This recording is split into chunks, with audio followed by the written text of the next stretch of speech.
পৰৱৰ্তী খবৰ মুখ্যমন্ত্ৰী ডক্টৰ হিমন্ত বিশ্ব শৰ্মাই কালি ৰংঘৰ সৌন্দৰ্য বৰ্ধন প্ৰকল্পস্থলীৰ লগতে ভটিয়াপাৰৰ শেহতীয়াকৈ গেছ নিৰ্গমন হোৱা ONGCৰ RDS 147A নম্বৰৰ ৰিক্সস্থলী পৰিদৰ্শন কৰে।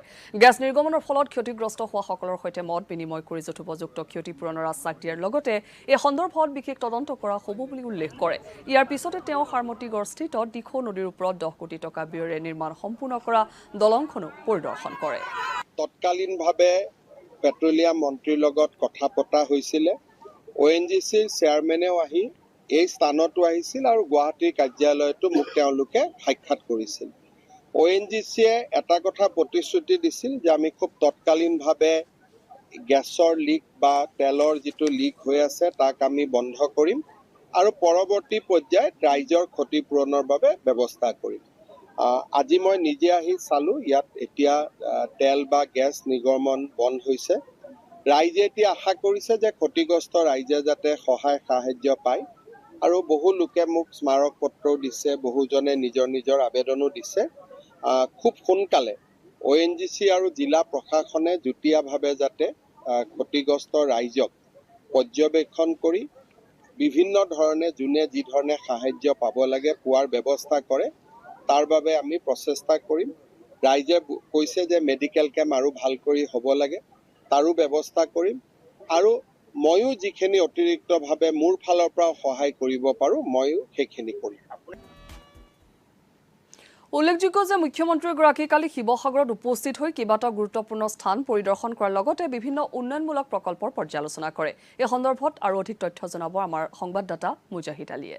এই মুহূৰ্তত মই ৰংঘৰ বাকৰিত উপস্থিত আছোঁ আৰু ৰংঘৰ বাকৰিত য'ৰ মুখ্যমন্ত্ৰী হিমন্ত বিশ্ব শৰ্মাই আহি ইয়াৰ যি ৰংঘৰ প্ৰকল্প কাম কৰা হৈছে সেই কাম কাজৰ তেওঁ পৰিদৰ্শন কৰিছিল আৰু পৰিদৰ্শন কৰাৰ পাছত তেওঁ কিছু সাল সলনিৰ পৰামৰ্শ দিয়ে।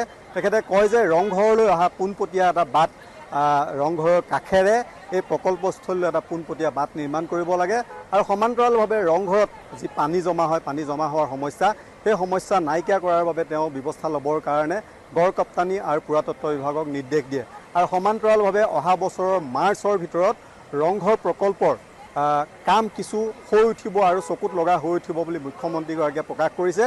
ৰংঘৰৰ সমীপত এটা বৃহৎ প্ৰকল্প আমি হাতত লৈছিলোঁ আৰু তাৰ আধাৰশিলাৰো স্থাপন কৰাৰ মোৰ সৌভাগ্য হৈছিলে। 118 কোটি টকাৰ প্ৰথম পৰ্যায়ৰ প্ৰকল্প আৰু ডেফিনেটলি প্ৰকল্পটো শেষ হওঁতে হওঁতে ইয়াৰ পৰিমাণো বাঢ়িব, কলেবৰো বাঢ়িব। আজি আমি বিশেষকৈ প্ৰকল্পটোত আহিবলগীয়া ৰাস্তাকেইটা, ইয়াৰ ড্ৰেইনেজ আৰু প্ৰকল্পটো ৰংঘৰৰ লগত কেনেকৈ সংহত হ'ব পাৰে, অৰ্থাৎ ৰংঘৰ চাব কোনোবা আহিলে যাতে পোনে পোনে প্ৰকল্পত আহিব পাৰে বা প্ৰকল্পৰ পৰাও যাতে পোনে পোনে ৰংঘৰত যাব পাৰে, সেই সংহতকৰণৰ কামটো আজি আমি আলোচনা কৰিলোঁ। ৰংঘৰৰ পৰা পানী নিষ্কাশনৰ বিষয়ে আপোনালোকক মই ইতিমধ্যে কৈছোঁৱে। কেইবাটাও কাম আজি আমি হাতত লৈছোঁ। ভাবোঁ যে অহা মাৰ্চৰ আগতে ই এটা ধুনীয়া গট এটা লৈ ল'ব। ইয়াৰ পাছত তেওঁ বাৰীচুকলৈ যাব। বাৰীচুকত য'ত ONGCৰ গেছ নিৰ্গমন হৈছিল সেই স্থলীলৈ গৈ ৰাইজৰ লগত কথা বতৰা পাতিব আৰু তাৰ পাছত তেওঁ হাৰমতিগড়লৈ গৈ পেলাই তাত এখন নৱনিৰ্মিত যি দলং হৈছে সেই দলংখন পৰিদৰ্শন কৰিব বুলি জানিব পৰা গৈছে। শিৱসাগৰৰ পৰা মুজাহিদ আলী, DD অসম। ইয়াৰ পাছতে মুখ্যমন্ত্ৰীগৰাকীয়ে ডিমৌত নিৰ্মাণ হৈ থকা শিৱসাগৰ কেঞ্চাৰ কেয়াৰ হাস্পতালৰ নিৰ্মাণ কাৰ্যৰো অগ্ৰগতিৰ বুজ লয়।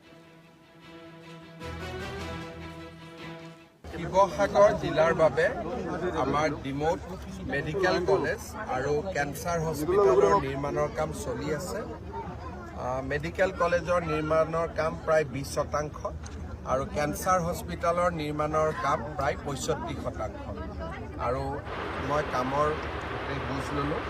হাইৱেৰ লগত সংলগ্ন নতুনকৈ ৰাস্তা এটা বনোৱাৰ প্ৰস্তাৱ কৰা হৈছে যাতে পোনে পোনে হাইৱেৰ পৰা ইয়ালৈকে আহিব পাৰি, তাৰো প্ৰস্তাৱ গৈছে আৰু মই ভাবোঁ যে নিৰ্ধাৰিত সময়ত দুয়োটা অনুষ্ঠানে 85 বিঘা মাটি লাগে আমাৰ হৈ যাব। ভৱিষ্যতে যদি বোলে নাৰ্ছিং কলেজ আহিব লাগে, ডেণ্টেল কলেজ আহিব লাগে, তেনেকুৱা যদি কিবা প্ৰস্তাৱ হয় স্থানীয় ৰাইজে বিচাৰে তেতিয়া আমি আগবাঢ়িব পাৰোঁ, কিন্তু বৰ্তমান সময়ত আমি 85 বিঘা মাটি